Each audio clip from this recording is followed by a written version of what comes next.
Hello friends, welcome to only study math channel.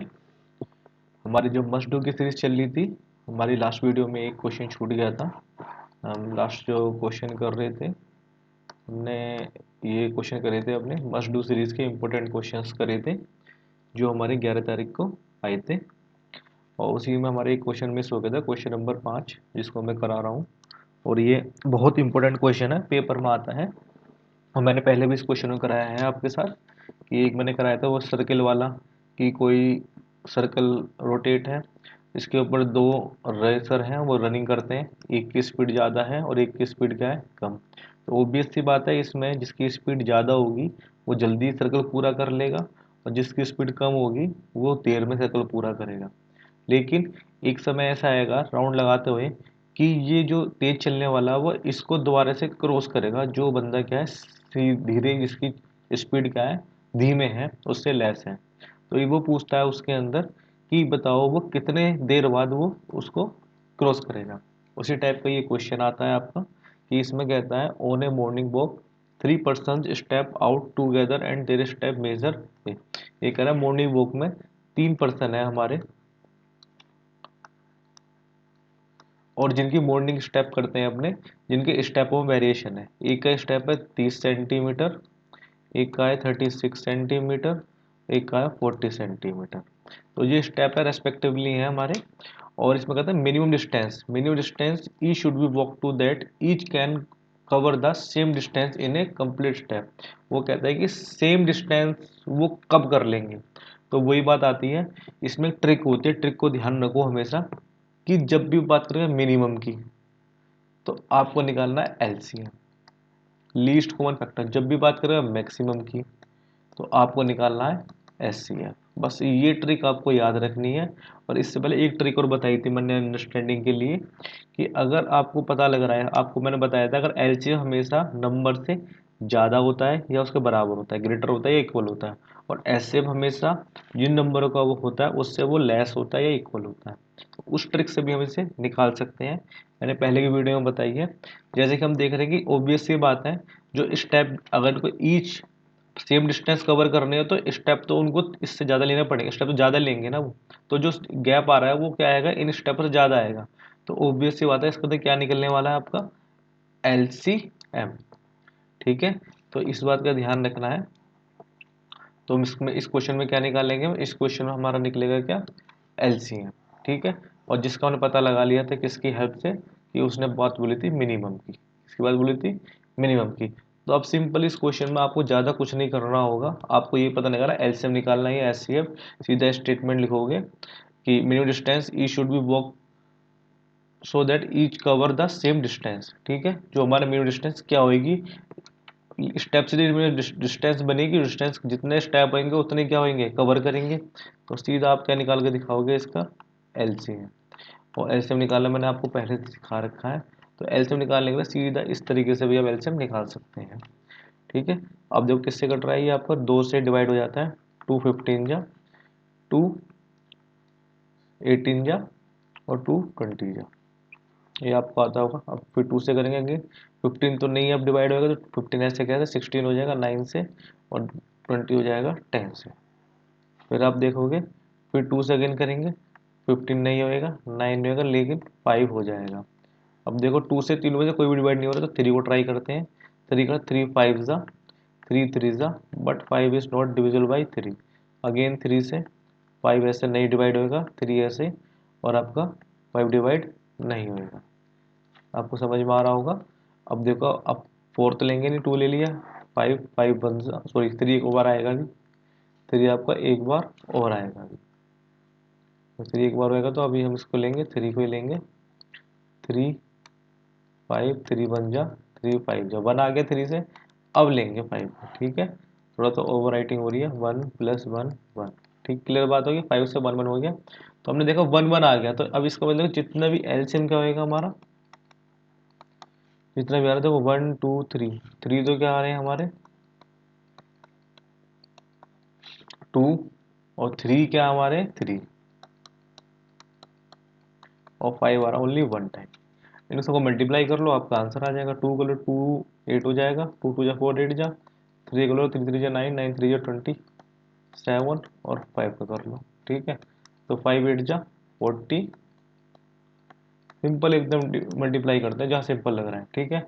अब इसको multiply 27 जब मल्टीप्लाई कर लो आपका आंसर आ जाएगा। तो 27 2 जो 54, 3 जो 81, 81 और 27 कितना हो जाएगा 8 और 98। तो इसका आंसर आ जाएगा आपका 980 सेंटीमीटर। Is it clear? ये आपको क्या आंसर, आपको सिंपल सी ट्रिक पता लगानी है कि आपको क्या है ये, एलसीएम निकलना है, एचसीएफ मिनिमम की बात करेगा, एलसीएम और मैक्सिमम की बात करेगा तो एचसीएफ, ये आपको ध्यान रखना है। Is it clear? लग रहा है ठीक। और बाकी मैंने क्वेश्चनों को बता दिए थे। अब नेक्स्ट हम चैप्टर पे चलते हैं। हमारा जो नेक्स्ट चैप्टर आने वाला है हमारा ये हमारा कहता है pair of linear equation in twelfth. इसके इंपॉर्टेंट क्वेश्चन करेंगे और इसके बाद मैं आपको कराने वाला हूँ एक एग्जाम का सेट, जो नेक्स्ट वीडियो आएगी आपको एक प्रैक्टिस सेट सोल्व करने वाले हैं, क्योंकि मोस्टली जगह पे क्या हो रहा है आपके मिड टर्म स्टार्ट हो रहे हैं और मैथ में प्रैक्टिस ही मोस्ट इंपॉर्टेंट होती है। तो मैं इंपॉर्टेंट क्वेश्चन लेते हैं आपके लिए। अगेन आपका जो फर्स्ट क्वेश्चन बोल रहा है, फर्स्ट क्वेश्चन में आप देखोगे जो इंग्लिश में थोड़ा जो लैंग्वेज है ना वो डिस्टर्ब है, तो आप इंग्लिश हिंदी की लैंग्वेज भी रीड कर सकते हैं। इज इट आप क्लियर हो रही होगी? बाकी मैं आपको बता दूंगा। जो पहला आ रहा है आपका, पहले क्या बोलता है कि the parameter of a rectangle whose length x is 4 centimetre more than the twice. ये सिंपल ही बात कर रहा है। एक क्या है आपका रेक्टेंगल, रेक्टेंगल आप जानते हो जिनकी आमने opposite sides are equal and each angle is 90, ठीक है। एक हमारा क्वाड्रिलेटरल होता है जिसके अपोजिट साइड्स क्या होते हैं, इक्वल होती हैं, और ईच एंगल क्या होता है उसका 90 का होता है। तो मैंने मान लिया अगर ये एक्स है और ये क्या है वाई है, तो पेरीमीटर क्या होता है जितने भी आउटर सर्कल होता है उसका सम। तो ये वाई है तो ये भी वाई, तो पेरीमीटर क्या होगा इनका क्या हो जाएगा, इज सिंपली सम हो जाएगा। सम क्या हो जाएगा, तो x plus y plus x plus y, देखो x प्लस वाई सॉरी, तो x plus y plus x plus y is equal to ये क्या हो गया आपका, ये है आपका सिंपली पैरामीटर। ये क्या होता है आपका पेरीमीटर, कोई फिगर पेरीमीटर यही होता है, उसकी आउटर साइड को क्या कर दो सम कर दो। तो आपको पैरामीटर क्या हो जाएगा, ये हो गया 2x हो गया 2y हो गया, किसके इज इक्वल टू पैरामीटर आपका दिया है 14, मैंने आपको देगा 14, तो 14 हो गया, 2 क्या हो गया इसमें से कॉमन आ जाएगा आपका, तो x plus y is equal to 14 बटे, अभी 2 बाद में 2 बटे में जाएगा ये। अब देखो मल्टीप्लाई वाला कहाँ जाएगा आपका नीचे, तो x plus y is equal to 14 बटे 2 7। तो आपका एक इक्वेशन बन गया x plus y is equal to 7। अब ये देखो कहाँ पर आ रही है, इसमें कहीं आ रही है x plus y is equal to 7, देखो कहीं आ रही है, देखो कहीं नहीं आ रही है, बट हमारी ये चीज़ मैच हो रही है। देखो ये चीज़ एक मैच हो रही है, देखो ये चीज़ मैच हो रही है हमारी, एक यहाँ मैच हो रही है, यहाँ मैच हो रही है, यहाँ, पर इससे हमारा आंसर नहीं आ रहा है। इसका मतलब एक और कंडीशन आपके सवाल में दी हुई है। नेक्स्ट कंडीशन क्या बोल रहा है, जो लेंथ है ना, लेंथ से मानिए x, x is 4 centimetre more then twice its breath, that means simple इसका मतलब क्या है, आप इतना करके देखेंगे उसके बाद आपको ये करके देखते हैं। यहाँ बताता हूँ मैं आपको सिंपली, जो x है इज माने इक्वल टू बराबर है, किसके बराबर है, वो जो ब्रेथ है ना, ब्रेथ का ट्वाइस, ट्वाइस इट्स ब्रेथ का ट्वाइस से कितना 4 मोर, 4 क्या है उसका, सिंपल लैंग्वेज है, x is equal to 4 more of its breath, twice of its breath, twice of its breath, simple ही हो गया। तो ये सिंपली आपकी ये इक्वेशन आ जा रही है।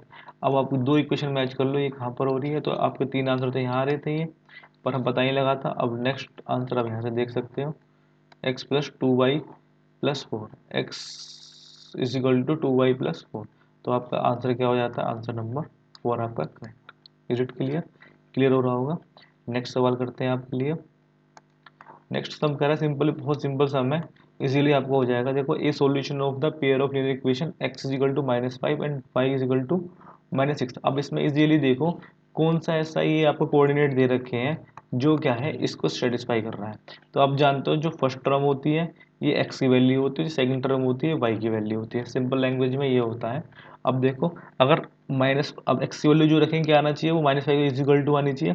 तो हमने देखा x की वैल्यू रखी, तो एक तो ये आ रहा है हमारा, ये वाली टर्म आ रही है, तो -5 इज इक्वल टू -5, फिर ये नहीं आएगी, ये देखिए तो ये आ रही है, और ये तो आएगी नहीं, तो आपका ये कट गया, ये कट गया, दो में कन्फ्यूजन है। और वाई की वैल्यू रखते देखते हैं, अगर वाई की वैल्यू ये रखते हैं यहाँ पे तो नहीं आएगा, -6 जीरो तो -6 के बराबर है ही नहीं, तो ये कट गया हमारा। अब देखो इसे रख के देखो तो -6 किसके बराबर है, इसके इज इक्वल टू है। तो ये हमारे दोनों ही क्या है, एक्स की वैल्यू यहाँ रखो, वाई की वैल्यू यहाँ रखो, सेटिस्फाई हो रही है, इसका हो गया आंसर। कहीं पे आंसर लेने की जरूरत नहीं, सीधा आंसर इसका आएगा सी। क्लियर बात हो रही है। तो ऐसे ही टाइम सेव करना है आपको। आगे चलते हैं हम। अब देखो थोड़ा कॉन्सेप्ट आता है आपका, कॉम्प्लीमेंट्री सप्लीमेंट्री जो होता है। एक होता है कॉम्प्लीमेंट्री एंगल्स, और यही बताते हैं एक होता है सप्लीमेंट्री एंगल। क्लियर बात हो रहा है। मैं थोड़ा कॉन्सेप्ट बता देता हूँ कि कॉन्सेप्ट सीखना बहुत जरूरी है जब भी बात करेगा कॉम्प्लीमेंट्री एंगल। ठीक है, कॉम्प्लीमेंट्री एंगल्स क्या होते हैं, इसकी जब भी बात करता है एग्जामिनर तो इसका मीन्स होता है कि एंगल्स का सम क्या है 90। मैंने मान लिया टू एंगल्स है, सपोज टू एंगल है, उनका सम क्या होता है 90। क्लियर बात हो, किसमें, कॉम्प्लीमेंट्री वाले केस में। जब वो बोलता है सप्लीमेंट्री, जब भी किसकी बात करेगा, सप्लीमेंट्री की, तो इनका मीन्स हमने सपोज करा टू एंगल है तो इनका सम क्या हो जाएगा 180। तो मोस्टली आपको जो लेवल है 10th क्लास के स्टैंडर्ड में आपको क्या करता है, सिंपली वो आपको दो ही एंगल की बात करता है। बट आपका बिगेस्ट बताऊं, अगर वो इससे ज़्यादा एंगल भी लेगा तो सम ऑलवेज 90 होता है कॉम्प्लीमेंट्री में, और अगर से ज़्यादा एंगल होता है और सप्लीमेंट्री में सम क्या होता है 180। ये तो हो गया आपको कॉन्सेप्ट वाला हिस्सा। क्लियर बात होगी, ये आप ध्यान, कॉम्प्लीमेंट्री सप्लीमेंट्री दोनों आपको याद रखना है। अब बात करते हैं हम किसकी, क्वेश्चंस की बात करते हैं। क्वेश्चन कहता है the greater of a two complementary angle exceed the smaller by 18। अब देखो दो एंगल हैं इसमें, दो अगर दो एंगल हैं, टू है ना, टू एंगल्स बोल रहा है, टू सप्लीमेंट्री एंगल, तो इसमें अगर एक एंगल ऑब्वियस सी बात बड़ा होगा एक छोटा होगा। सपोज एक एंगल एक्स मान लिया और एक क्या मान लिया मैंने, वाई मान लिया। हमने ये भी सपोज कर लिया इसमें लेट, ये तो लेट तुमने कर लिया, let x and y be two supplementary angle. ठीक है, थोड़ा हिल रहा है, इसको सही करता हूँ मैं। क्या हो गया बी सप्लीमेंट्री एंगल, ये आप लिख दोगे फर्स्ट लाइन। मान ली अब सिंपल सी बात, सप्लीमेंट्री एंगल होता है दैट्स मतलब क्या है, तो इन दोनों का सम क्या होगा इज इक्वल टू 180। तो ये इम्प्लाइज कर दिया इसके स्टैंडर्ड, इसके इम्प्लाइज कर दिया। क्लियर बात होगी। बट वो एक और बात होता है अकॉर्डिंग टू क्वेश्चन। ठीक है, according to question, according to question क्या बात कहता है कि जो से ग्रेटर एंगल है ना, वो ग्रेटर एंगल क्या है, उसके जो स्मॉलर एंगल है ना उससे क्या है, कितना स्मॉलर एंगल से 18 निकला, मैंने ग्रेटर सपोज कर लिया एक्स है, तो वो कितना एक्सीड कर रहा है 18 एक्सीड कर रहा है। सिंपल होता है greater angle is exceed 18 by the smaller angle. Is it clear. ये आपकी सेकंड इक्वेशन बन गई, आपकी ये बन गई फर्स्ट इक्वेशन, ये आपकी हो गई सेकंड इक्वेशन। तो मेरे साथ क्लियर हो रहा होगा। अब सिंपली फ्रॉम, अब देखो एक्स की वैल्यू यहाँ रखेंगे तो कौन सा सब्सटीट्यूशन मेथड से हम इसको सोल्व कर देंगे। सब्सटीट्यूशन मेथड और तुम्हारे एलिमेंट्री मेथड दोनों मैंने आपको बता रखा है, ये आप कर लोगे। तो फ्रॉम इक्वेशन 1 और 2, हमेशा यही लिखो फ्रॉम इक्वेशन 1 और 2। वैल्यू पुट करनी है नहीं करनी है आप खुद रख दोगे वहाँ पे, इतना लिख दो बहुत सही रहेगा। तो मुझे थोड़ा सा मैं इसको मैं यहाँ लेके जाता हूँ स्पेस की वजह से। ठीक है, मैं यहाँ सोल्व कर देता हूँ इसको। क्लियर। तो आपका हो गया, आप क्या करेंगे, एक्स की वैल्यू कहाँ पुट कर देंगे, इक्वेशन 1 में। आप लिख भी सकते हो value of x in putting in equation 1, value of x put in equation 1, आप ये भी लिख सकते हो, बट सिंपल लिख दो फ्रॉम इक्वेशन 1 और 2, और सीधा आप क्या कर दो, एक्स में क्या लिख दोगे आप, वाई प्लस 18, ब्रैकेट लगा करना है हमेशा, प्लस, थोड़ा सही से लिख दो, प्लस कितना हो जाएगा y is equal to 180। Clear बात होगी। अब सोल्व कर लो, ब्रैकेट ओपन करेंगे तो सिंपल कुछ नहीं चेंज होएगा, y 180 और आपका y 2y और आपका क्या है प्लस 18 ऐसे का ऐसे ही। ठीक है, और आप इसके बाद क्या करोगे, y की वैल्यू निकालनी है तो ये स्पेशल यहीं रखो, इधर जाएगा -18, आप माइनस करोगे तो कितना जाएगा 162। और मिडिल जी कहाँ जाती है आपको पता है, मिडिल जी कहाँ जाएगी, डिवाइड में जाती है, आप अच्छी तरह जानते हो। तो y का वैल्यू क्या आ जाएगा 160, 2/2, 2 8 जा 2 बन जाए, तो y की वैल्यू होगी 81। अब किसकी वैल्यू निकालनी है आपको, एक्स की निकालनी है, तो एक्स की वैल्यू किस में पुट कर दो, इक्वेशन 2 में रख दो। तो फ्रॉम इक्वेशन 2, इक्वेशन 2 क्या बोल रही थी आपको मैं दिखा देता हूँ एक बार, X is equal to Y plus 18। तो एक्स 18 ज़्यादा है ना, कुछ नहीं करना है उसमें, 18 का है, 18 ज़्यादा है, तो आराम से हो जाएगा आपका। तो हो गया, तो simple x is equal to क्या हो जाएगा, वाई की वैल्यू 81 प्लस 18 प्लस होगी तो 9 और 9 99, ये आपके हो गए। अब चेक कर सकते हो, दोनों को प्लस करोगे तो आंसर हमेशा 180 ही आएगा, तो आपका ये चेक भी हो जाएगा। तो आपका ये क्वेश्चन भी हो गया, सिंपल क्वेश्चन था और इम्पोर्टेंट क्वेश्चन है। सप्लीमेंट्री कॉम्प्लीमेंट्री के यहाँ पर एक क्वेश्चन आपका आना ही आना है, तो मोस्ट इंपोर्टेंट क्वेश्चन की उसकी लिख लेना। सप्लीमेंट्री कॉम्प्लीमेंट्री जहाँ भी बुक में दिखे वो क्वेश्चन छोड़ना नहीं है, एग्जाम्पल हो या एक्सरसाइज में हो। इस चीज़ को आप टिक लगाते रहोगे, लिख लो कहीं, तो एंड टाइम में बहुत काम आने वाला है, मैं बता रहा हूँ आपको। हाँ, नेक्स्ट क्वेश्चन देखते हैं। Find whether the following pair of linear equation is consist और इनकंसिस्ट। इसकी कंडीशंस मैं आपको बता रखा हूँ, कंसिस्ट और इनकंसिस्ट की। जब जब मैं फिर अगेन आपको रिवाइज करवा रहा हूँ, जब जब इक्वेशन या तो यूनिक सॉल्यूशन हो, ठीक है, यूनिक इक्वेशन मतलब इंटरसेक्ट कर रही है अपनी, या सेकंड कंडीशन क्या हो जाएगी, ओवरलैप कर रही है मैनी सॉल्यूशन, क्या हो, मैनी सॉल्यूशन। इसका मतलब होता है, ये मैंने अच्छी तरह बता रखा है कि लाइन क्या ओवरलैप, लाइन कर रही है, ओवरलैप कर रही है, एक दूसरे के ऊपर जा रही हैं, ठीक है, ओवरलैप कर रही है, जब इसका मतलब हो रहा है ये।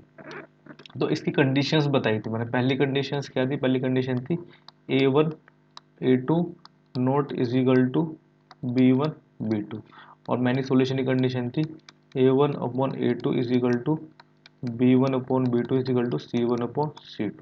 ये आपकी दोनों कंडीशन मैंने बताई थी। A1 A2 के बारे में बताइए, पहले इक्वेशन का एक्स का कोफिशिएंट A1 और वाई का कोफिशिएंट B1 और जो कॉन्स्टेंट टर्म है C1, इस तरीके से लेते हैं। ये कंडीशन आपको याद रही, ये हो गया आपका कॉन्सेप्ट। अब आते हैं आपके क्वेश्चन के ऊपर, तो ध्यान रखना। तो आप क्वेश्चन करते हैं, आपका आंसर यहाँ से स्टार्ट करते हैं। ये वो कॉन्सेप्ट हो गया, क्लियर बात हो रही है। अब मैं इसको रीज नहीं कर रहा हूँ, इधर मैं पेज बढ़ा लेता हूँ जिससे आराम से हो जाए, ठीक। मैंने इधर पेज बढ़ा लिया, इसको रीज करता हूँ, क्वेश्चन थोड़ा इधर से करना शुरू करूँगा। कहता है कि आप अब देखो, पहले तो कंपेयर करोगे, तो इक्वेशंस कंपेयर विद किसके साथ, A1x plus B1y is equal to C1 and A2x plus B2y is equal to C2। Simply आपका हो जाएगा ये, इससे कंपेयर करनी है तो आपका सिंपल पहले इक्वेशन करोगे, तो A1 is equal to 5, B1 is equal to minus के 3 भी साइन लेते हैं, C1 इज इक्वल टू 11, और इससे करोगे A2 is equal to 10, B2 is equal to 6 और C2 इज इक्वल टू 22, ठीक है। अब हमें चेक कर लेते हैं A1 upon A2 is what, check करेंगे A1 upon A2 is equal to what, A1 और A2 इज इक्वल टू क्या है, 5 upon 10, that means 1 upon 2, cut जाएगा, 5 बन जाए 5 टू जा। चेक करो B1 upon B2 is what, B1 B2 क्या हो जाएगा आपका, -3/6, ठीक है, कट गया, 1/2 इज इक्वल टू माइनस के 1/2 साइन देगा। तो हम सिंपली क्या देख रहे हैं, सिंपली यहाँ देख रहे हैं कि जो आपका आ रहा है A1 upon A2 is not is equal to B1 upon B2, ये कंडीशन कहा आती है आपकी यूनिक सॉल्यूशन। ये क्या बोलता है अपना, यूनिक सॉल्यूशन बोलता है, यूनिक, दैट मीन्स क्या होगा, ये आपका क्या कर रहा है, कंसिस्ट, क्या है ये, कंसिस्ट, क्लियर बात हो रही है। तो आपका पूछता है इसमें क्या है, ये कंसिस्टेंट है या इनकंसिस्टेंट है, तो ये आपका हो जाएगा कंसिस्टेंट, ठीक है। आप लिख दो कंसिस्टेंट, आप लिख सकते हो जो आपको बोलना है, क्लियर, आपका ये हो गया आंसर, क्लियर बात होगी। तो ये क्या है, कंडीशन हमारी दोनों में से जो सी होल्ड हो जाती है वो थर्ड कंडीशन होती है। थर्ड क्वेश्चन बताया था, नेक्स्ट क्वेश्चन में आपको यूज होने वाली है, नेक्स्ट क्वेश्चन में यूज होगी थर्ड कंडीशन, उसके बारे में बता देता हूँ मैं, कॉन्सेप्ट में बताया है तो ये चीज़ तो नहीं छोड़नी है आपकी, कॉन्सेप्ट ही तो नहीं छोड़ना है मुझे। थर्ड कंडीशन होती है, यहाँ से मैं लिख रहा हूँ थर्ड कंडीशन, अलग ही लिख देता हूँ एक, तो थर्ड कंडीशन आपकी, थर्ड कंडीशन मैंने सॉल्यूशन के बाद आता है आपका नो सॉल्यूशन। ठीक है, नो सॉल्यूशंस में क्या बोलता है वो, A1/A2 is equal to B1/B2 but not is equal to C1/C2। ये ध्यान रखना, तीनों चीज होल्ड होनी चाहिए। क्लियर बात होगी, ये हो जाता है नो सॉल्यूशंस की कंडीशन हो जाती है। नेक्स्ट क्वेश्चन करते हैं। इंपोर्टेंट क्वेश्चन है सारे, ध्यान रखना, कोई ऐसा क्वेश्चन है जो इंपोर्टेंट नहीं हो। तो ये कह रहा है कि किन मानों के लिए रेखीय समीकरण, क्या अब देखो कंडीशन कंडीशन दे दी उसने, यूनिक सॉल्यूशन, यूनिक कंडीशन मैंने इससे पहले इसलिए बता दी थी आपको पहले। तो वो होती है A1/A2 not is equal to B1/B2। अब सिंपली या कंपेयर करके निकालोगे तो A1 is equal to K, B1 is equal to -2 और C1 इज इक्वल टू 3। और यहाँ से सेकंड इक्वेशन से निकालोगे तो फर्स्ट इक्वेशन से आगे सेकंड इक्वेशन से A2 is equal to 3, B2 is equal to 1, y coefficient C1 is equal to C2, sorry C2 is equal to 5। Unique conditions दे रखी है अकॉर्डिंग टू क्वेश्चन। ठीक है, कंडीशन ये होगी आपकी, सिंपल इस कंडीशन में क्या कर दो, आप पुट कर दो। ठीक है, पुट करोगे तो आप देखते हो फर्स्ट ऑफ निकालते हैं A1/A2, पुट करना K अपॉन, सिंपली मैं लिख वैल्यू से पुट करता हूँ, डायरेक्ट पुट करनी है ना आपको। वैल्यू निकाल लिया हमें, चेक तो करना नहीं है, चेक करना तो वैल्यू निकाल के मैं चेक करते इक्वल है या नहीं है। तो वैल्यू होगी K1/A2 की वैल्यू क्या है 3, not is equal to B1 क्या होगी -2/B2 की वैल्यू क्या है 1। देखो नॉट इज इक्वल टू की बात कर रहा है, आप देखो K की वैल्यू निकलेगी ना फिर भी। यहाँ कर देता हूँ मैं, चलो इधर ही करता हूँ थोड़ा सा, ये आपका हो जाएगा यहाँ पे। ठीक, की वैल्यू देखो मल्टीप्लाई इधर जाएगी, तो नॉट इज इक्वल टू -2 × 3, तो इज इक्वल टू ये हो जाएगा आपका नेक्स्ट स्टेप में। तो आपको हो जाएगा ये k is equal to -not is equal to -6।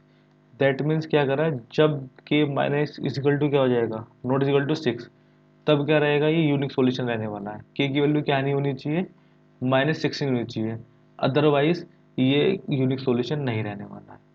Clear, तो इसमें का कंडीशन एग्जैक्ट वैल्यू तो के का वैल्यू नहीं निकाल पाएंगे, पर ये बता दें क्या वैल्यू नहीं हो सकती, क्या वैल्यू नहीं हो सकती है कि ये जो हमारा इक्वेशन दे रखी है ये क्या हो, यूनिक सॉल्यूशन हो।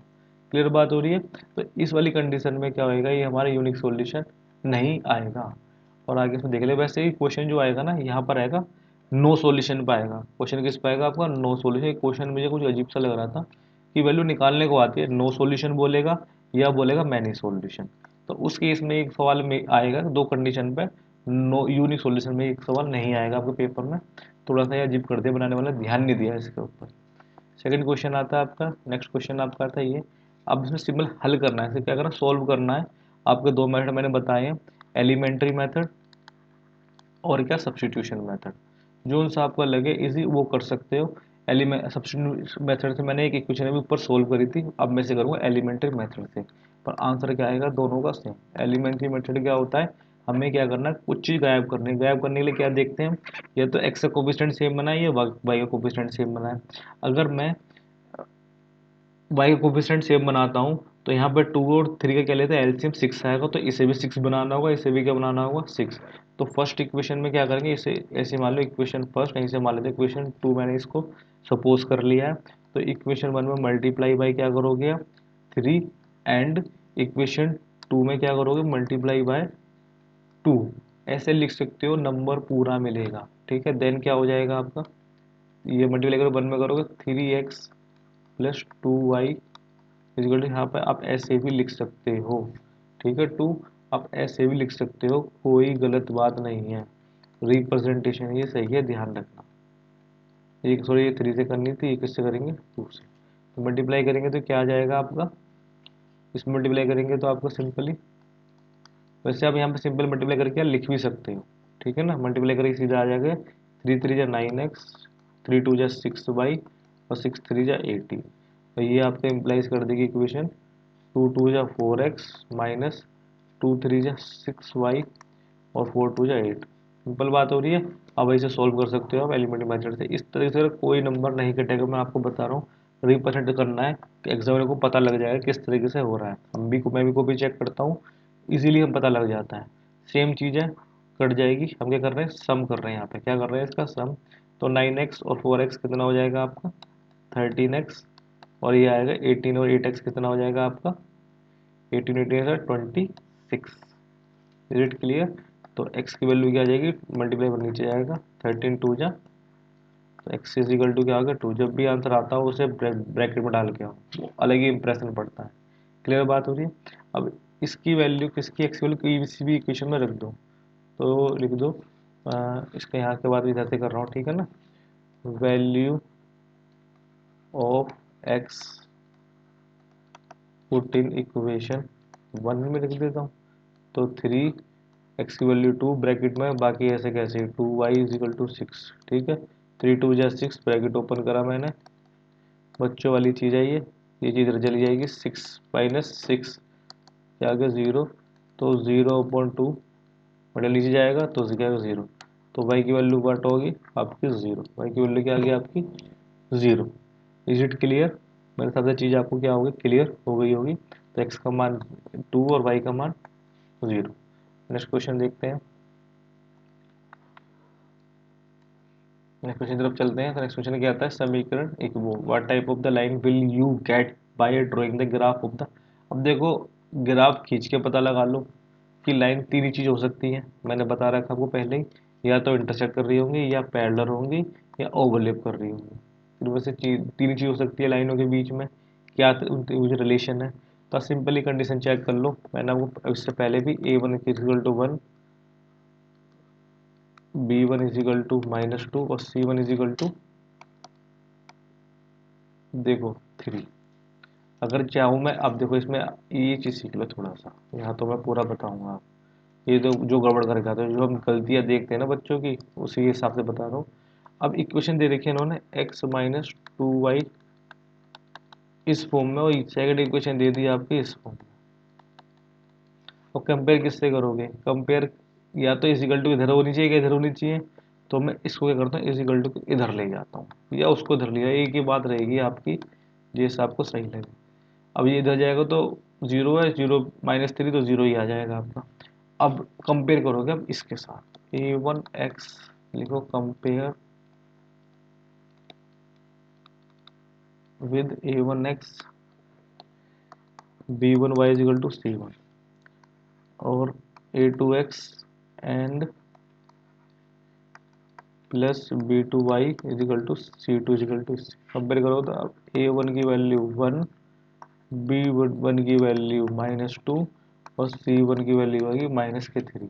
ऐसे a2 की वैल्यू, a2 की वैल्यू 2, b2 की वैल्यू क्या हो जाएगी आपकी -4, और c2 की वैल्यू क्या आ जाएगी कि 5। ये आपका सिंपली क्या हो जाएगा, सवाल हो जाएगा। अब चेक कर लो इसके अंदर क्या कंडीशन बननी है, सिंपली चेक करते हैं क्या, a1/a2 की वैल्यू क्या आ रही है 1/2, b1/b2 की वैल्यू क्या आ रही है -2/-4, माइनस से माइनस कट गया, 2 1 जा 2, 1/2, और c1/c2 की वैल्यू क्या आ रही है -3/5। इससे क्या पता लग रहा है, 1/2 is equal to b1/b2 not is equal to c1/c2। ये कंडीशन क्या बताती है, ये कंडीशन बताती है लाइन नो, सॉरी, हाँ नो सॉल्यूशन, क्या बताएगी आपकी ये, नो सॉल्यूशन, नो सॉल्यूशन थोड़ी, और हाँ नो सॉल्यूशन। लाइन क्या बताएगी भाई, नो सॉल्यूशन, मतलब लाइन क्या हुई हमारी पैरेलल, लाइन क्या हुई हमारी पैरेलल, ठीक है। लाइन नो सॉल्यूशन है, या बोलोगे लाइन क्या है हमारी पैरेलल, ठीक है। यही कंडीशन होती है। क्लियर बात होगी, कंडीशन पैरेलल लाइन की कंडीशंस होती हैं, ये आपको हो गए। नेक्स्ट नेक्स्ट सवाल देखते हैं, नेक्स्ट क्वेश्चन। देखो आज की वीडियो में इतना ही है, आपको इंपॉर्टेंट क्वेश्चन कराए हैं सारे ही, जो क्वेश्चन छूटे वो इंपॉर्टेंट है, सारे क्वेश्चन इंपॉर्टेंट है, कर लेना। 100% इनमें से ही क्वेश्चन आ रहे हैं, जिसको मैं बोल रहा हूँ कर लो, 100% नंबर आएंगे, बता रहा हूँ आपको मैं। तो thank you for watching video, ठीक है। और ऐसे ही पढ़ते रहो, स्वस्थ रहो, और धीरे धीरे ऐसे ही पढ़ते रहो। Thank you for watching, good bye.